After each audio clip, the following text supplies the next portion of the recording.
Okay, बात करते हैं ब्लॉक क्या है, क्या एप्लीकेशन है। पहले उसे समझते हैं, उसके बाद बात करेंगे ब्लॉक बनता कैसे है और कैसे हम यूज़ करते हैं। मान लीजिए मेरे पास कोई ऑब्जेक्ट है, कोई भी ऑब्जेक्ट हो सकता है, डिपेंड नहीं करता।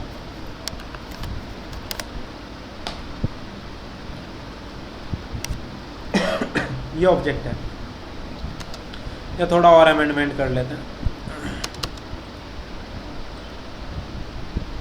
ये मेरे पास कोई ऑब्जेक्ट है, मुझे अपनी ड्राइंग के अंदर इस तरह के मल्टीपल ऑब्जेक्ट्स को यूज़ करना है। एक ही तरह के सेम ऑब्जेक्ट मुझे यूज़ करना है। आपको पता है कि सर एक बन गया तो सिंपली क्या करें, उसको कॉपी कर लें, जहाँ भी यूज़ करना है आप उसको यूज़ कर लीजिए। कॉपी कर दिया, बाद में आपको पता ये चलता है कि सर हमने जो ऑब्जेक्ट बनाया था जिसे आपने कॉपी करके मल्टीपल लोकेशंस पे प्लेस किया, उस ऑब्जेक्ट में कहीं कोई मिस्टेक है। अब अगर कहीं मिस्टेक है तो आपको अलग अलग जगह जाकर उसे सही करना पड़ेगा ना, हर जगह जाकर। तो यानी कि आपको एक काम बार बार रिपीट करना पड़ेगा। मैंने बोला हम ऐसा काम करेंगे ही नहीं। हम ये बोलेंगे जब एक ऑब्जेक्ट हमने बनाया, पहले हम इसको पहले ब्लॉक में कन्वर्ट करेंगे और उसके बाद उसे कॉपी करेंगे। यानी कि कॉपी करने से पहले जो ऑब्जेक्ट मल्टीपल जगह यूज़ करना है उसको पहले ब्लॉक बनाएंगे, उसके बाद कॉपी करेंगे। इससे फ़ायदा क्या होगा, मैंने किया बी एंटर। ब्लॉक को डिफाइन करने के लिए सबसे आसान ऑप्शन होता है बी एंटर। कोई भी मैं नाम दे देता हूँ, जैसे ट्राई। ये बोल रहा है पिक पॉइंट, पिक पॉइंट होता है बेस पॉइंट। आप यहाँ क्लिक करिए, बेस पॉइंट बता दीजिए, ये रहा। सेलेक्ट ऑब्जेक्ट पे क्लिक करिए, ऑब्जेक्ट को सेलेक्ट करिए, एंटर कर दीजिए, आप ओके कर दीजिए। ये एक ब्लॉक बन गया। पता कैसे चलेगा, सेलेक्ट करके देखो, एक ही पॉइंट दिखा रहा है, वही बेस पॉइंट। अभी तो अलग अलग था ना, रेक्टेंगल अलग बनाया था, ये सारी स्केचेस अलग अलग बनी थी। ठीक है, ब्लॉक बन गया, आप कॉपी कर दीजिए। तो लगभग सारी चीज़ें सेम हैं। अब वही चीज़ आपको बाद में पता चलता है इसके अंदर कुछ मिस्टेक है, आपको वो सही करनी है। अगर कॉपी किया होता मुझे अलग अलग जगह जा कर के चेंज करना पड़ता। अगर मैंने ब्लॉक बनाया है और ब्लॉक को ही कॉपी किया है तो मैं जा कर के ब्लॉक को एडिट कर दूंगा। वो जहाँ भी मैंने यूज़ किया है ऑटोमेटिकली हर जगह चेंजेस हो जाएंगे। तो मेरा काम सेव हो गया, आसान हो गया। बात आती है ब्लॉक को एडिट करते कैसे हैं। हमारे पास कमांड होती है B E enter, B for block, E for edit. अगर आप बी ई एंटर करते हैं, अपने ब्लॉक को सिलेक्ट करते हैं, सिलेक्ट करने के बाद ओके करते हैं, ओपन हो गया। एक अलग विंडो खुली, ब्लॉक एडिटर विंडो बोलते हैं इसे। जो भी चेंजेस करने आप यहाँ करिए, जैसे जो भी आप उस इंटरफेस पे यूज़ करते आ रहे हैं। मान लीजिए आपको यहाँ कुछ ये स्केच ऐड करना था, ये वाला स्केच हटाना था, जो भी चेंजेस था कर लिया। करने के बाद देखो ऊपर एक ऑप्शन है सेव। सेव करने के बाद क्लोज, हर जगह चेंज हो गया। अगर मैंने कॉपी किया होता सिंपल एक ऑब्जेक्ट को तो मैं ये काम नहीं कर सकता था एक बार, मुझे मल्टीपल जगह करना पड़ेगा जा करके। एप्लीकेशन समझ आया। अब मान लीजिए आपको पता है हमें जब भी फ्लोर प्लान बनाना है, जब भी हमें फ्लोर प्लान बनाने पड़ेंगे मुझे हर बार डोर की ज़रूरत पड़ेगी। तो क्यों ना मैं डोर को एक बार ब्लॉक बना दूँ, जब भी चाहिए सीधा उठाया रख दिया, मुझे बार बार डोर को विंडोज़ को बनाना नहीं पड़ेगा। हमने बोला ठीक है एक काम करते हैं,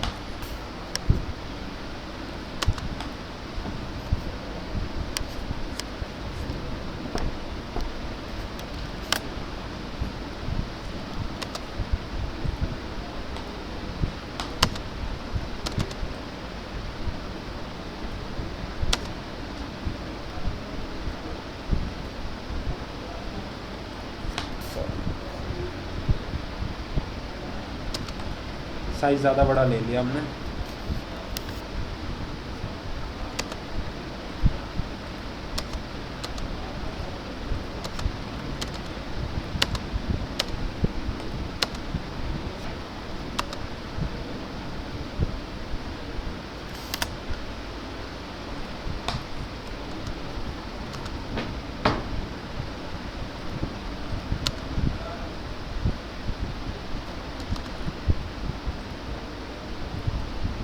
मैंने ये एक डोर बनाया, ये मैं एक ड्राइंग में मल्टीपल जगह यूज़ करना चाहता हूँ। मैंने बोला एक काम करते हैं, पहले ब्लॉक बनाते हैं, बी एंटर गेट 900 mm, ताकि मुझे नाम से ही समझ में आ जाए कि क्या है वो। पिक पॉइंट मैंने चूज़ किया ये वाला, सेलेक्ट ऑब्जेक्ट, ऑब्जेक्ट को सेलेक्ट किया, एंटर किया, ओके कर दिया, ये एक ब्लॉक बन गया।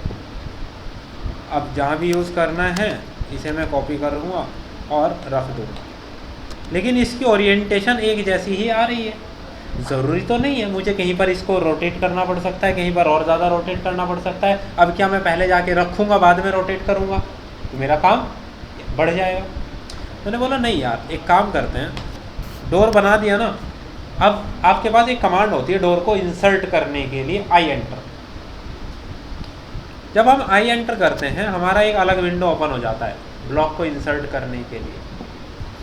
मैंने बोला मुझे ये वाला ब्लॉक इंसर्ट करना है, तो नीचे की तरफ यहाँ रोटेशन का एक ऑप्शन है, इसे मैंने एक्टिवेट कर दिया, इसे मैंने एक्टिवेट कर दिया।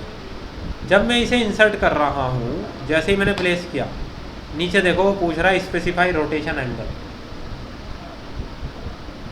ऐसे -90 दूंगा क्लॉकवाइज, +90 दूंगा एंटी क्लॉकवाइज, 180 दूंगा तो क्लॉकवाइज या एंटी क्लॉकवाइज। बात समझ में आ गई। मैंने बोला ठीक है यार 90 डिग्री प्लेस हो गया, फिर से प्लेस करना है, क्लिक किया, अब फिर एंगल पूछ रहा है, मैंने बोला इस बार -90, फिर से प्लेस करना है, मैंने बोला 180, फिर से प्लेस करना है, मैंने बोला -180। तो किसी भी ओरिएंटेशन के अकॉर्डिंग आप क्या कर सकते हैं, उसको प्लेस कर सकते हैं। ये सब ऑप्शंस आपके पास आ जाएंगे अगर आपने पहले से उसको ब्लॉक बना रखा है। प्रॉब्लम कहाँ है? प्रॉब्लम यहाँ है, मैं जब कोई न्यू कैड प्लान बनाऊंगा मैं उसी ड्राइंग पर थोड़ा ना बनाऊंगा, मैं तो एक न्यू ड्राइंग ओपन करूंगा। मैंने Ctrl+N प्रेस किया, न्यू ड्राइंग ओपन कर लिया, यहाँ हम आ गए हैं। अब मुझे यहाँ प्लान में बना रहा हूँ, मुझे बीच में ज़रूरत पड़ी मान लीजिए डोर की, मैं करूँगा आई एंटर, मैं ढूंढूंगा, मुझे डोर दिखाई नहीं दे रहा मेरा, जो मैंने डोर बनाया। बेसिकली जो बी एंटर करके आप ब्लॉक बनाते हैं वो जिस ड्राइंग में बनाया जाता है उसी ड्राइंग में यूज़ किया जा सकता है। ऐसा नहीं है आप मल्टीपल ड्राइंग्स में उसको यूज़ कर सकें। तो ये तो टेम्परेरी सॉल्यूशन हुआ, एक ड्राइंग के लिए काम कर रहा है। मुझे कोई ऐसा सॉल्यूशन चाहिए जो मैं किसी भी ड्राइंग में यूज़ कर सकूं।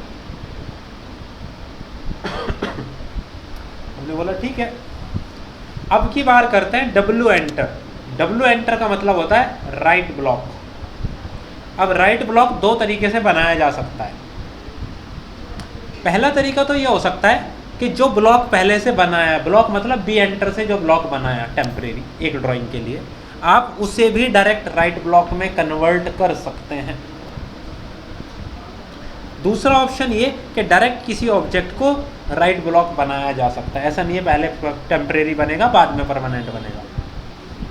पहले ऑप्शन यूज़ करते हैं क्योंकि ब्लॉक बना रखा है पहले से ही, इसे सेलेक्ट करते हैं, क्लिक करते हैं, ये वाला है। अब क्योंकि ये सारी डिटेल तो हमने डिफाइन की थी ना जब ये बनाया था, तो इसे नहीं पूछेगा, ये डायरेक्ट पूछ रहा है कहाँ सेव करना है। मैंने बोला यार एक काम करते हैं, डेस्कटॉप पे जा करके एक फ़ोल्डर बना देते हैं अपना, ब्लॉक्स,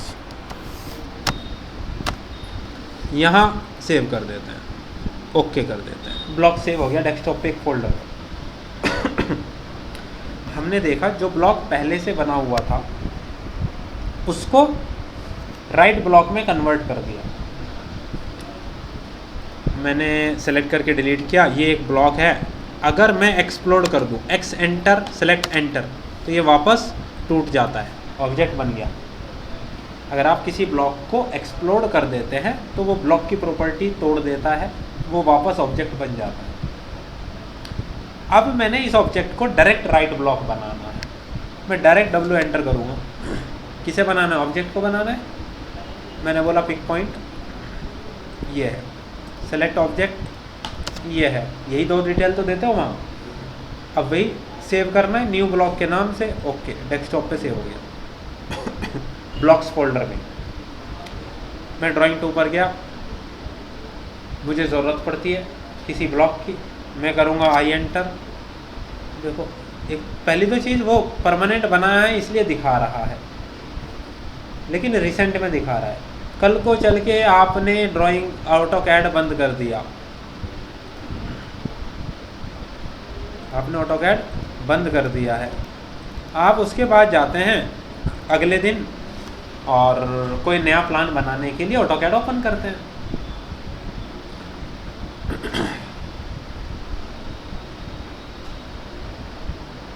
तो जब हम ऑटोकैड को ओपन करेंगे और न्यू ड्राइंग बनाने के लिए आप जाएंगे, फिर से वही चीज़ है, मुझे यहाँ ब्लॉक की सपोज ज़रूरत पड़ती है, मैं करूँगा आई एंटर। तो अभी भी दिखा रहा है लेकिन एक ब्लॉक हट गया है। अगर नहीं दिखाए तो आपके पास यहाँ एक ऑप्शन आता है ब्राउज़ करने के लिए, आप क्लिक करिए। डेस्कटॉप पे आपने एक फ़ोल्डर सेव किया था ब्लॉक के नाम से, उसमें ब्लॉक पड़े हुए हैं, जिसकी भी ज़रूरत है सेलेक्ट करिए, ओपन करिए, जहाँ चाहिए रख दीजिए। अब वो रोटेशन एंगल पूछ रहा है, मैंने बोला 90। ब्राउज़ किया, इस ब्लॉक की ज़रूरत है, मैंने ओपन किया, प्लेस कर दिया, एंगल पूछ रहा है 180।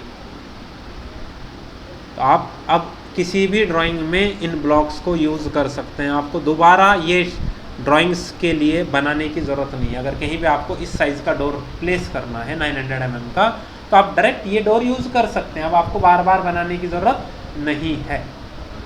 ये बेनिफिट होता है डोर बनाने का, ठीक है। तो ब्लॉक बहुत इम्पॉर्टेंट पार्ट है। एक ही वर्क को बार बार रिपीट करने के बजाय हम उस कंपोनेंट को ब्लॉक बनाकर सेव कर सकते हैं, लाइफ टाइम उसको मल्टीपल प्रोजेक्ट्स में यूज़ कर सकते हैं। इसके लिए हम यूज़ करते हैं ब्लॉक। क्लियर?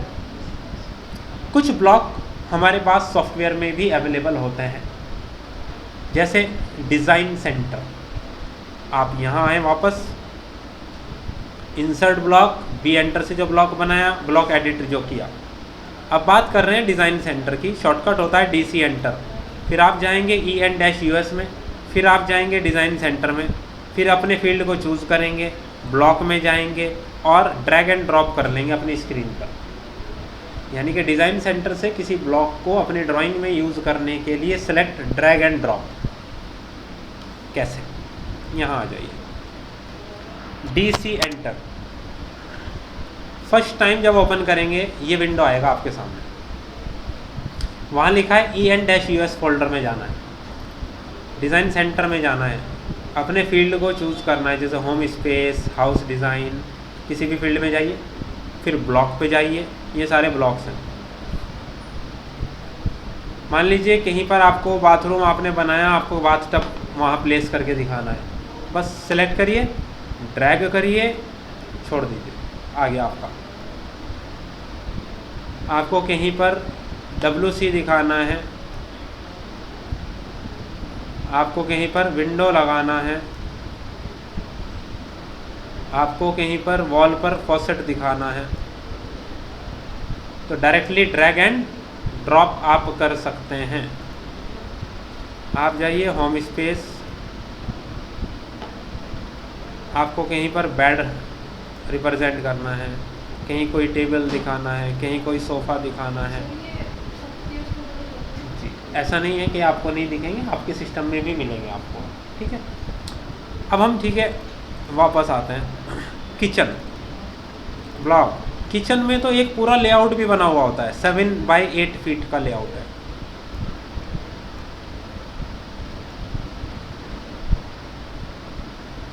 फिर उसके बाद आपको लगा कि सर हमारा किचन का साइज़ इससे बड़ा या इससे छोटा है, कोई बात नहीं, ब्लॉक एडिट जाइए, अपने किचन लेआउट को सेलेक्ट करिए, ओके करिए, ओपन हो गया। जो चेंजेस करने यहाँ करिए, सेलेक्ट करिए, सारे अलग अलग कंपोनेंट हैं, आपको जो भी चेंजेस करना है, जहाँ भी करना है आप चेंजेस कर सकते हैं। स्केल कर सकते हैं, चेंजेस कर सकते हैं, स्ट्रेच कर सकते हैं। मैंने स्केल किया, यहाँ से पकड़ा, मैंने बोला सर मुझे बड़ा करना है, छोटा करना है, बड़ा किया, सेव किया, क्लोज़ कर दिया, ये साइज़ मेरा बड़ा हो गया, देखो ठीक है। तो हम अपनी रिक्वायरमेंट के अकॉर्डिंगली उन ब्लॉक्स को मॉडिफाई कर सकते हैं, ज़रूरत के लिए यूज़ कर सकते हैं। ठीक है, इसमें से किसी भी ब्लॉक को आप सेलेक्ट करें, एक पॉइंट दिखा रहा है बस, बेस पॉइंट, और तो कोई ऑप्शन नहीं आ रहा।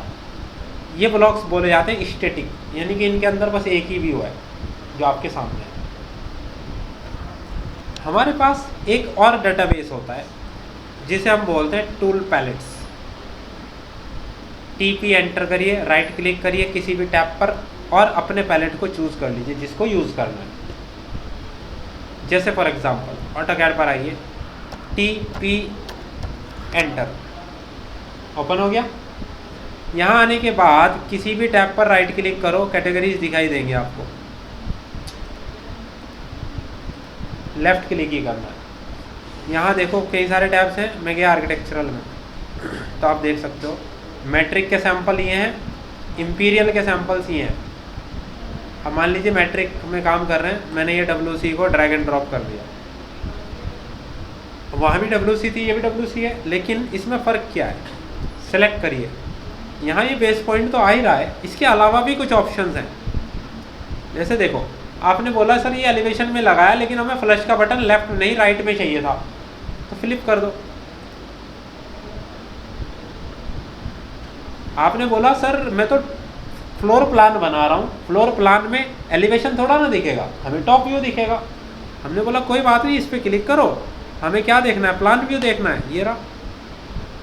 हमें क्या देखना है? कोई साइड एलिवेशन देखना है, ये रहा। लेफ्ट नहीं राइट साइड में चाहिए, कोई बात नहीं, ये रहा, फ्लिप कर दिया।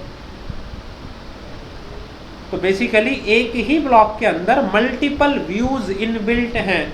इस तरह के ब्लॉक को बोला जाता है डायनामिक ब्लॉक। क्या बोलते हैं? Dynamic block. अभी तो ये डायनामिक ब्लॉक एग्जिस्टिंग है, जो एग्जिस्ट कर रहे हैं, बनाना नहीं सीखा है अभी। एक और एग्जांपल देखो, ये डोर है, मैं इसे सेलेक्ट कर रहा हूँ, मल्टीपल ऑप्शन है, फ्लिप, ये आपने यहाँ क्लिक किया, 90 डिग्री ओपन करना है, 60 डिग्री ओपन करना है, 45 डिग्री ओपन करना है या क्लोज करना है, सारे ऑप्शंस हैं आपके पास। इस तरीके से आप उनको यूटिलाइज कर सकते हैं। बताएं, बात समझ आई? इनको बोलते हैं डायनामिक ब्लॉक। एक और चीज़, आपका थोड़ा मन लग जाएगा। आपने बोला सर हमें तो इसका टॉप व्यू देखना है, सेलेक्ट करो, यहाँ जाओ, टॉप व्यू, ये रहा। आपने बोला सर इसका एलिवेशन देखना है, फ्रंट, क्लिक करिए, ये रहा फ्रंट। रियर व्यू देखना है या कुछ और मॉडल चाहिए, या कुछ और मॉडल चाहिए, ये कुछ ऑप्शंस अपने पास अवेलेबल हैं, बट ये सारे डायनामिक ब्लॉक हैं। ठीक है ना? ये है अभी ऑल अबाउट ब्लॉक। हमने एक चीज़ को छोड़ा है अभी, डायनामिक ब्लॉक। हम समझेंगे आगे चल के कि डायनामिक ब्लॉक कैसे बनाते हैं, कैसे ये फ्लिप का ऑप्शन यूज़ हो रहा है, ऑटोमेटिकली कैसे फ्लिप कर रहा है, एक व्यू में कैसे मल्टीपल व्यूज़ ऐड हो रहे हैं, ये सब चीज़ बनाई जाएंगी। लेकिन अगेन वही चीज़ है कि मेंटोस खाकर आइएगा, थोड़ा सा क्रिटिकल। आज के लेक्चर को यहाँ पर एंड करते हैं।